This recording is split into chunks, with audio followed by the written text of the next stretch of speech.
ನೀವು ನೋಡ್ತಾ ಇದ್ದೀರಾ ಫಸ್ಟ್ ವೇವ್ ನ್ಯೂಸ್. ನಾನು ಅನುಷಾ ಗೌಡ. ಗಂಗಾವತಿಯಲ್ಲಿ ತಹಶೀಲ್ದಾರ್ಗೆ ಬೆದರಿಕೆ ಆರೋಪ. ಇಲ್ಲಿ ಕೆಲಸ ಮಾಡಬೇಡಿ ಎಂದವರು ಯಾರು? ಕೊಪ್ಪಳದ ಗಂಗಾವತಿಯಲ್ಲಿ ತಹಶೀಲ್ದಾರ್ ವಸಂತಕುಮಾರಿಗೆ ಬೆದರಿಕೆ ಹಾಕಲಾಗಿದೆ ಎಂಬ ಗಂಭೀರ ಆರೋಪ ಕೇಳಿಬಂದಿದೆ. ಈ ಆರೋಪ ಮಾಡಿರೋದು ಶಾಸಕ ಗಾಲಿ ಜನಾರ್ದನ್ ರೆಡ್ಡಿ. ತಹಶೀಲ್ದಾರ್ ವಸಂತಕುಮಾರಿ ಅವರಿಗೆ ಕೆಲವರು ಇಲ್ಲಿ ಕೆಲಸ ಮಾಡಬೇಡಿ ಎಂದು ಒತ್ತಡ ಹಾಗೂ ಬೆದರಿಕೆ ಹಾಕಿದ್ದಾರೆ ಎಂಬ ಮಾಹಿತಿ ತಮ್ಮ ಗಮನಕ್ಕೆ ಬಂದಿದೆ ಎಂದು ಶಾಸಕ ಜನಾರ್ದನ್ ರೆಡ್ಡಿ ಹೇಳಿದ್ದಾರೆ. ಅಲ್ಲದೆ ತಹಶೀಲ್ದಾರ್ ಅವರಿಗೆ ಅಧಿಕಾರ ಚಾರ್ಜ್ ಅನ್ನು ನೀಡುವುದಕ್ಕೂ ಕೆಲವರು ಅಡ್ಡಿಪಡಿಸಿದ್ದಾರೆ ಎಂದು ಆರೋಪಿಸಿದ್ದಾರೆ. ಈ ಬಗ್ಗೆ ತಹಶೀಲ್ದಾರ್ ಅವರಿಗೆ ಧೈರ್ಯ ಹೇಳುವುದಾಗಿ ತಿಳಿಸಿರುವ ಜನಾರ್ದನ್ ರೆಡ್ಡಿ, ಅಧಿಕಾರಿಗಳು ಯಾವುದೇ ರಾಜಕೀಯ ಒತ್ತಡಕ್ಕೆ ಮಣಿಯಬಾರದು, ಕಾನೂನುಬದ್ಧವಾಗಿ ಕರ್ತವ್ಯ ನಿರ್ವಹಿಸಬೇಕು ಎಂದು ಹೇಳಿದ್ದಾರೆ. ಏನಾಗ್ತಾ ಇದೆ ಪಾಪ ನೋಡಿ, ಅಧಿಕಾರಿಗಳಿಗೆ ಏನಾಗುತ್ತೆ ಅಂದ್ರೆ, ಶ್ರೀನಿವಾಸ್ ಒಂದು ಮಾತನ್ನ ಹೇಳ್ತೀನಿ ನಾನು.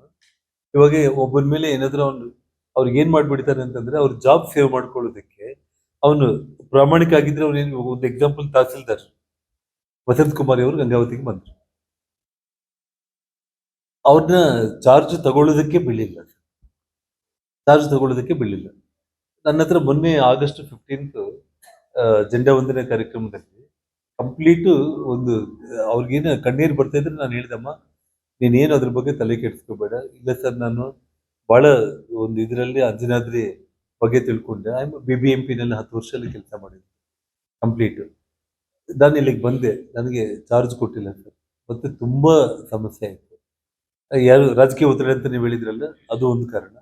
ಅದಾದ್ಮೇಲೆ ಕೆಲವೊಬ್ಬರು ವೈಯಕ್ತಿಕವಾಗಿ ಬಂದು RTI ಕಾರ್ಯಕರ್ತರು ಬಂದು, ನೀವು ಇಲ್ಲಿ ಕೆಲಸ ಮಾಡೋದಕ್ಕೆ ನಿಮ್ಮನ್ನ ಬಿಡೋದಿಲ್ಲ ಮೇಡಮ್, ನೀವು ಇಲ್ಲಿ ಫಸ್ಟ್ ಇಂದ ನೀವು ಬಿಟ್ಟು ಹೋಗ್ರಿ ಅಂತಂದ್ರೆ, ನಿಮ್ಮ ಮಗಳನ್ನ ಆಲ್ರೆಡಿ ಸ್ಕೂಲ್ ಅಡ್ಮಿಷನ್ ಕೂಡ ನಿಮ್ಗೆ ಬೆಂಗಳೂರಲ್ಲಿ ಮಾಡಿಸ್ಕೊಂಡ್ಬಿಟ್ಟು, ನಾನೊಂದು ಮಾತು ಹೇಳಿದೆ, ಅಮ್ಮ ನೀನು ಇವತ್ತು ನನಗೆ ಈ ವಿಷಯ ಎಲ್ಲ ಹೇಳ್ತಾ ಇದ್ದೀನಿ, ನನಗೊಂದು ಮಾತು ಹೇಳಿದ್ರೆ ನಾನು ಬೇಕಾದ್ರೆ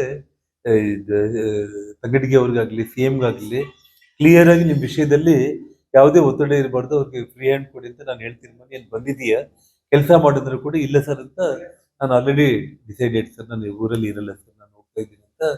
ನೀನು ಅಲ್ಲಿ ಕಣ್ಣೀರು ಬಿದ್ಬಿಡ್ತಾ ಇತ್ತು. ನಾನು ಹೇಳಿದೆ, ಬೇಡಮ್ಮ ನೀನೇನು ಬೇಜಾರು ಮಾಡ್ಕೋಬೇಡ, ನೀನು ಆರಾಮಾಗಿ ನೀನು ಹೋಗುತ್ತೆ. ಹಾಗಾದ್ರೆ ತಹಶೀಲ್ದಾರ್ಗೆ ಬೆದರಿಕೆ ಹಾಕಿದವರು ಯಾರು? ಚಾರ್ಜ್ ನೀಡಲು ಅಡ್ಡಿಪಡಿಸಿದ್ಯಾಕೆ? ಶಾಸಕರ ಆರೋಪಕ್ಕೆ ಸಂಬಂಧಪಟ್ಟಂತ ಅಧಿಕಾರಿಗಳ ಸ್ಪಷ್ಟನೆ ಏನು ಅನ್ನೋದು ಇದೀಗ ಬಹಳ ಕುತೂಹಲ ಮೂಡಿಸಿದೆ.